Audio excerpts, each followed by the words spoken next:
Welcome to the next edition of the Richard Roeper Show. I'm indeed Richard Roeper. Thanks to everybody who's been downloading and sharing and subscribing, all that good stuff. We have charted in the United States of America. We have charted in Hong Kong. We have charted in Croatia, and we have charted in Romania.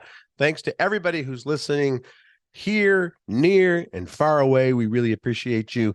And it is almost time for Thanksgiving here in these United States of America. And we're going to take a look at the greatest Thanksgiving movies and Thanksgiving scenes of all time, and also pay tribute to what I consider to be, spoiler alert, I've said this many times, the greatest Thanksgiving movie of all time, Planes, Trains, and Automobiles, celebrating its 35th, that's right, 35th anniversary. But before all of that, I want to remind you the Richard Roeper Show is brought to you by AmericanEagle.com Studios. The digital landscape is changing rapidly, and to compete in today's online business environment, you need an experienced partner. Since 1995, AmericanEagle.com has partnered with companies of all sizes, offering web design, web development, e-commerce, mobile apps, and digital marketing to drive your overall business success, because they believe that today's online world is your online opportunity. During holiday travel, some people get delirious, some get delayed, and some get Del Griffin. American Light and Fixture, Director of Sales, Shower Curtain Ring Division. Neil Page got all three.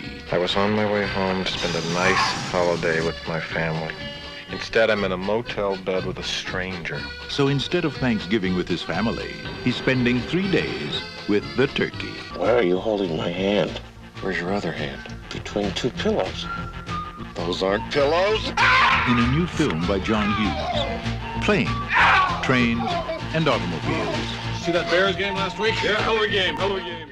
All right, that, of course, is a clip from Planes, Trains, and Automobiles, which was released in 1987. I recently wrote a piece for the Chicago Sun-Times, my own newspaper, about the greatest Thanksgiving movie of all time, and we're going to be reading from that and talking just in general about why this is not only a great Thanksgiving movie, but also it's a buddy movie.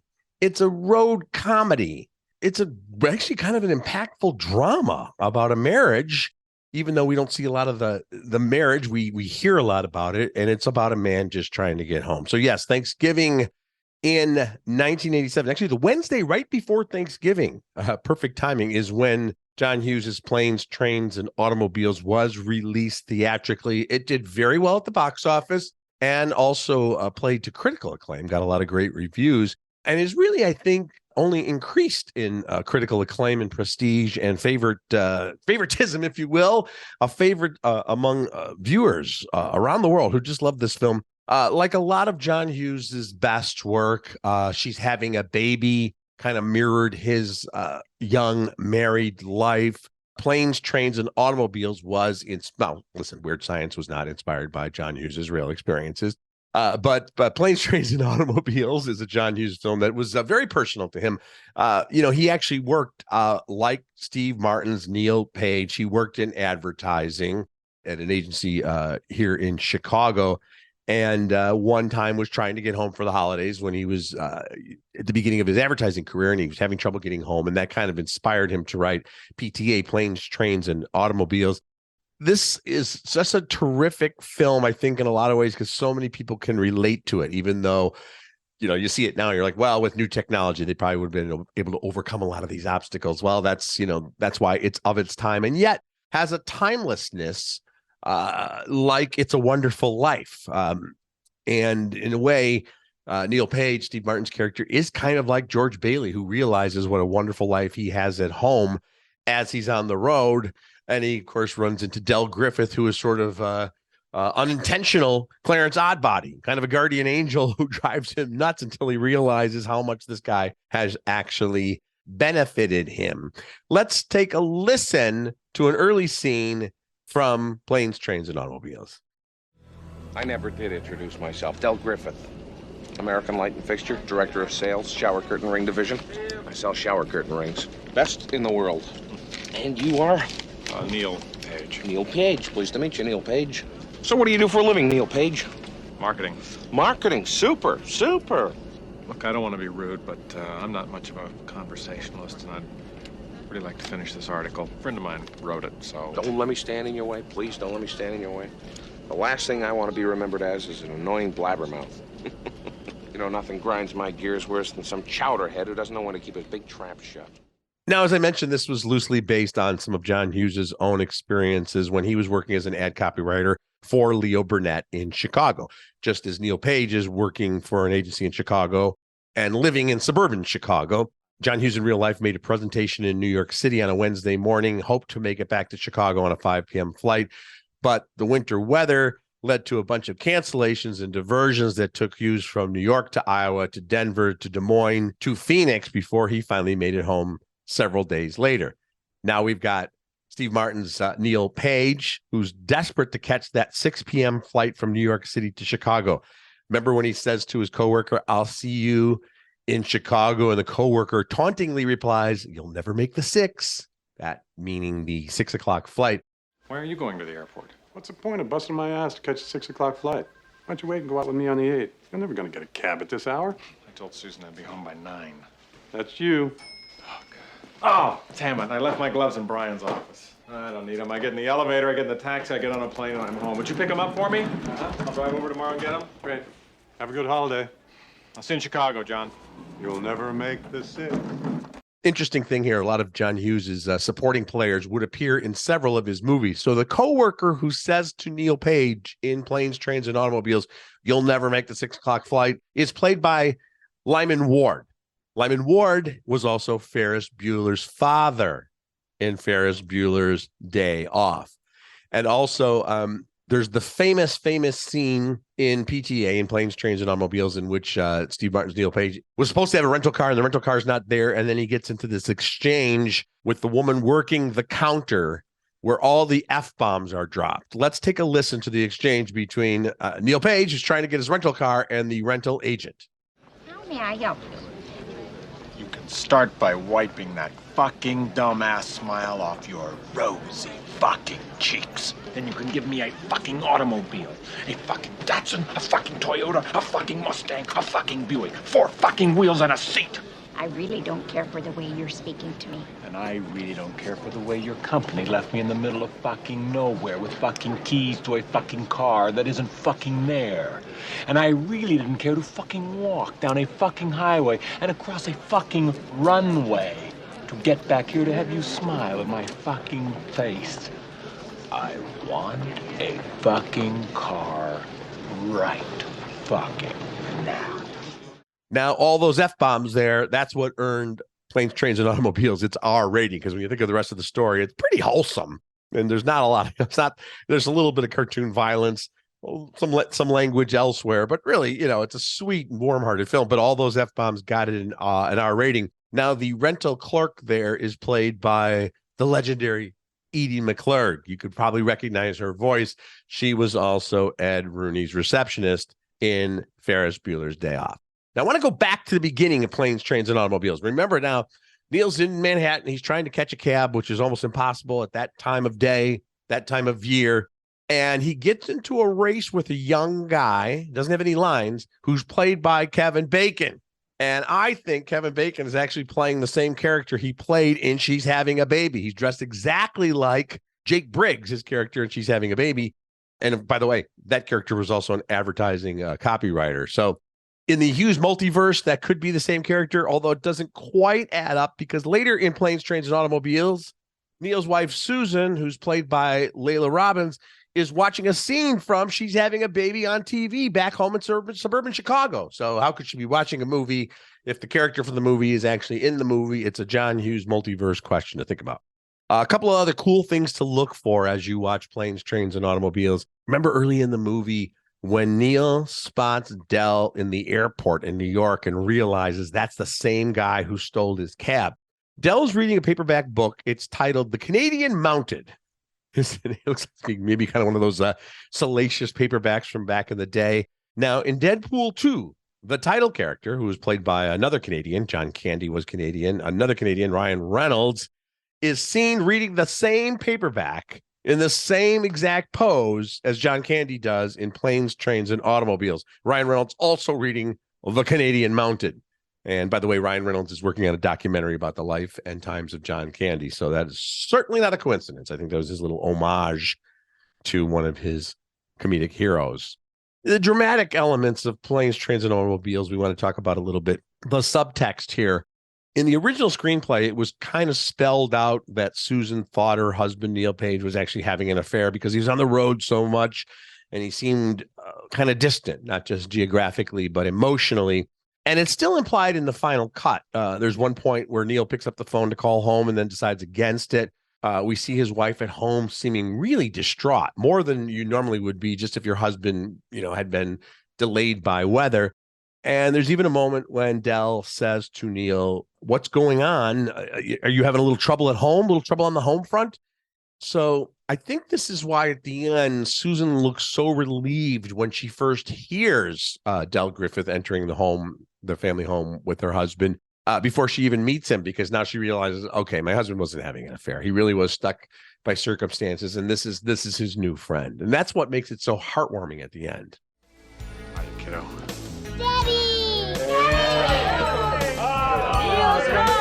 Del Griffith, I want you to meet my father-in-law, Walt, my mother-in-law, Peg, hi, my mother, Joy, well, my dad, Mark. Glad to see you. Welcome, Del. Some guys, Neil Jr. Hello, this is my little Jim, Marty, and somewhere around here is my little baby boy, Steph. Oh. And I'd like you to meet a friend of mine. Hello, Mr. Griffith. Hello, Mrs. Page.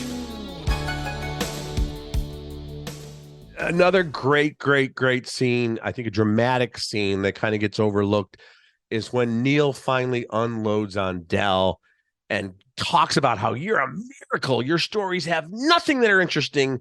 But then Del's reaction is so legitimate and dramatic. Let's listen to the confrontation where Neil goes off on this long monologue about Del and then realizes just how much he's hurt Del. And Del talks about how I like me and my wife likes me. Let's take a listen.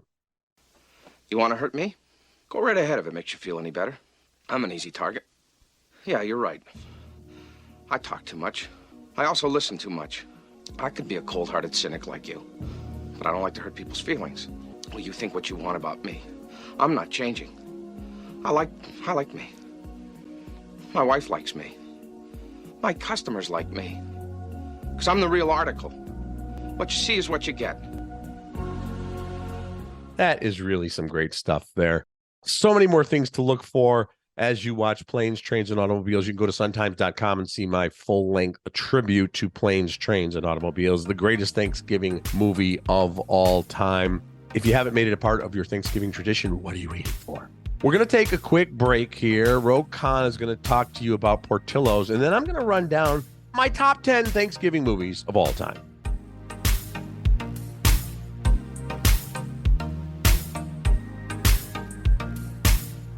But first, Portillo's. They are known for their famous Chicago hot dogs with all the freshest and tastiest ingredients right down to the poppy seed bun. And of course, the legend itself, the chocolate cake. If you are hearing this right now, that means you are alive and you are near a computer. Go to Portillos.com and check out their entire selection of stuff that you can get anywhere in the United States of America. If you are blessed enough to live near a Portillo's, then you don't have to worry about going online. Just go to the store, go get the hot dogs, go get the Italian beef, go get the salads, the chicken. It's all great. But the chocolate cake is the single greatest item of all chocolate cake items in the history of humanity. Am I overstating that? I am not. You go and you find out yourself. Order it online, go to a store, or if you really want to try something totally unique, the cake shake. They take the cake and they smush it into a can with I don't know what else it is. I guess ice cream and some other stuff. And then they put it in the blender. You know how they do that? Where they take that cannish looking cup and they put it up into the blender. Next thing you know, it comes out and they put a cookie on the straw and you're like, oh my God, this is the greatest thing that ever happened. This is a warning to diabetics. It may not be perfect for you, Lord. But for everybody else, it is the greatest thing you could possibly have. Go to Portillos.com, find a location near you, or order online, Portillos, Portillos.com.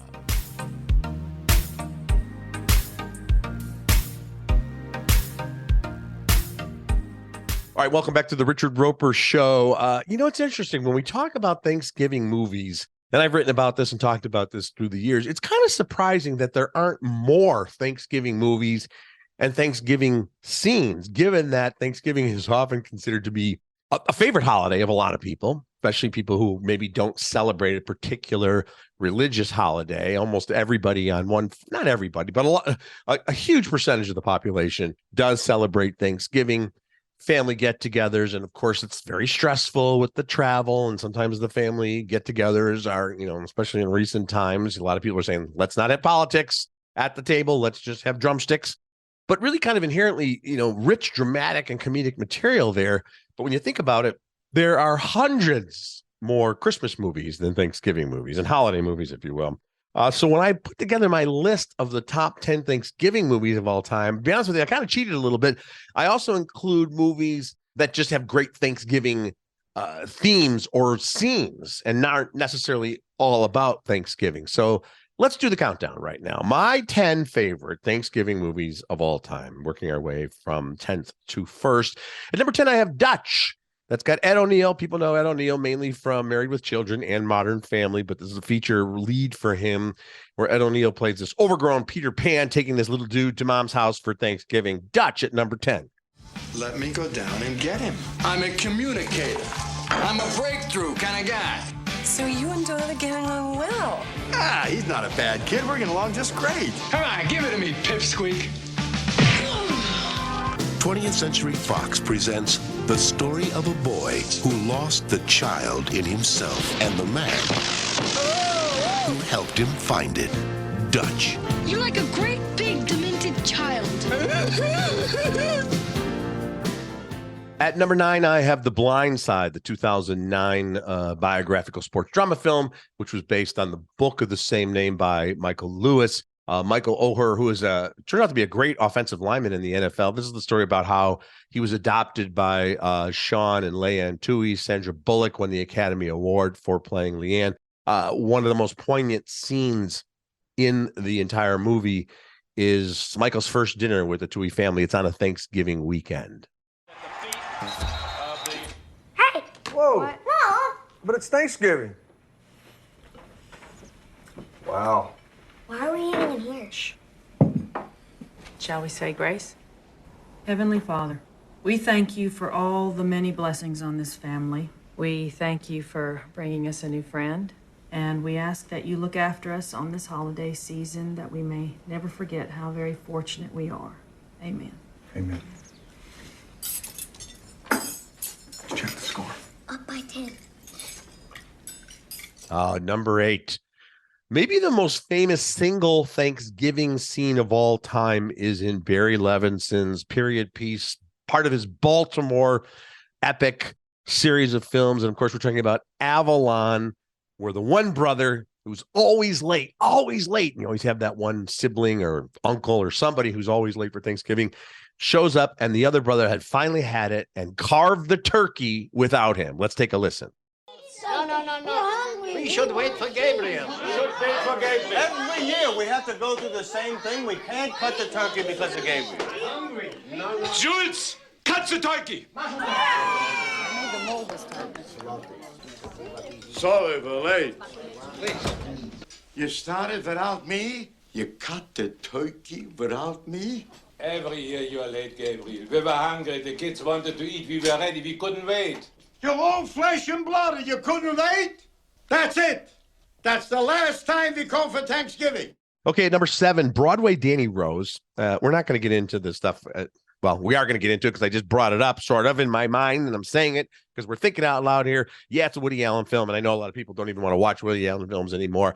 I'm just talking about the movies. We're not getting into a review of Woody Allen's life. But in Broadway Danny Rose, Woody Allen's talent agent hosts a Thanksgiving dinner to remember, and Mia Farrow is terrific as his girlfriend trying to make amends. Number 6 is Home for the Holidays. This is a movie that often gets mentioned when we talk about the greatest Thanksgiving movies of all time, because it really is all about Thanksgiving. Jodie Foster directs this family drama comedy with this amazing cast: Holly Hunter, Robert Downey Jr., Claire Danes, Anne Bancroft, Charles Durning. Home for the Holidays. If you haven't checked it out, you might feel better about your family after watching that. No matter how hard life is, no matter how difficult things are, there's one place you can always go. That's worse. Smile, smile. Claudia Larson is going home for the holidays. Me. I can see your roots, Claudia. When you see your father's organ, he can't keep his hands off it. Dear Lord, we realize just lately everything's been changing too damn fast. And all sorts of things are always the same, even things we hated, like shoveling the turkey and stuffing the snow. Or you might feel better about your family after watching Pieces of April, my number 5 film of the greatest Thanksgiving movies of all time. This is Katie Holmes in one of her best roles. She plays this kind of rebel young woman who decides to invite her estranged family, including her dying mother, to her apartment for Thanksgiving dinner. Things do not go according to plan, to put it mildly. Terrific work by Katie Holmes in a really good, solid film. Let me start again. This was long ago, before we stole most of their land, killed most of them, and moved the rest to reservations, before they lost their language and their customs.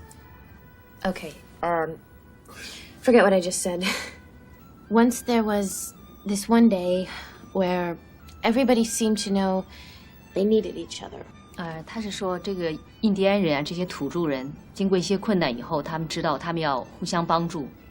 This one day when they knew for certain that they couldn't do it alone.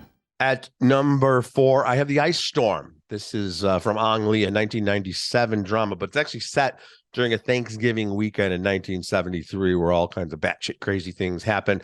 Amazing cast, Kevin Kline, Sigourney Weaver, and Joan Allen, among others. All right, moving along. I've got Home Alone at number 3. Home Alone. Now, I know Home Alone is a Christmas movie, of course. We know that. It's all set during Christmas. But for generations now, really for a couple of generations, moviegoers have made this part of their Thanksgiving weekend tradition. It always seems to be playing either on Thanksgiving or on Black Friday. And I know for my family, we've put it on a few times after Thanksgiving dinner. It's sort of a way to kick off the holiday season. Thanksgiving is over. Now we're going to look forward to the holidays. So Home Alone, even though it's a Christmas movie, it's also a Thanksgiving movie. What's the matter, honey? I've a terrible feeling About what? that we didn't do something. We took care of everything. Believe me, we did. Did I turn off the coffee? No, I did. Did you lock up? Yeah, Did you close the garage? that's it. I forgot to close the garage. That's it. No, that's not it. What else could we be forgetting? Kevin! At number 2, I have Hannah and Her Sisters. This is, I think, probably Woody Allen's most complete and best film. And it's framed by 2 family Thanksgiving dinners. Great film.